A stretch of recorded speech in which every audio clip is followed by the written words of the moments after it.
في حالة صدور حكم غيابي ضدك في جنحة، هل يجوز لضابط الشرطة ان يجي ينفذ عليك الحكم دوت من البيت او حتى يمسكك من الشارع، ولا يقتصر دوره فقط انه يعمل لك اعلان؟ لا، ما يقتصرش دوره على الاعلان فقط، لا، هنا يقبض عليك ويبعتك على النيابة المختصة عشان تعمل معارضة او استئناف او معارضة استئنافية. اما ليه المادة 460 اللي في قانون الاجراءات الجنائية ديت اللي بتقول كالتالي، اللي هي قانون الاجراءات الجنائيه الماده 460 في الكتاب الرابع الفصل الاول، بتتكلم ايه بقى الماده 460 ديت او الباب ده بيتكلم في ايه؟ بيتكلم في الاحكام واجبه التنفيذ. فهنا ما لهوش علاقه بالحكم الغيابي او حتى الحضوري اللي لسه مفتوح، هو بيتكلم في التنفيذ. الماده 460 بتقول ايه؟ لا تنفذ الاحكام الصادره من المحاكم الجنائيه الا متى صارت نهائيه.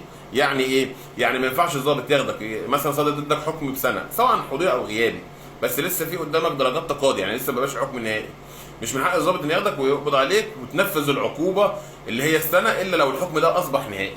اما اللي يعمل ايه؟ يقبض عليك وياخدك ويوديك النيابه تعمل لك معارضه او استئناف او معارضه استئنافيه وتطلع، الا لو القانون نص على خلاف ذلك. ايه خلاف ذلك؟ لان في بعض الاحكام اللي بتصدر في بعض الجرائم زي مثلا جريمه السرقه بيصدر حكم مع النفاذ، فهنا في لما يكون في نفاذ والحكم صادر حضوري في اول درجه مش او حتى غيابي وانت عملت بعد كده معارضه، فهنا لو اتقبض عليك هتروح تتعرض على النيابه وتعمل استئناف بس مش هتخرج، لان الحكم هنا في نفاذ، فالنفاذ هنا بينفذ مع صدور حكم اول درجه كونه اذا كان حضوري او يتعمل فيه معارضه.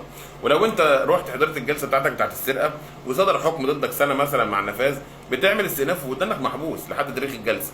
هنا المناط بيه او هو ده المقصود بيه التنفيذ الاحكام اللي هي بتبقى النهائيه، وما لم ينص القانون على خلاف ذلك هو ده المقصود بيه.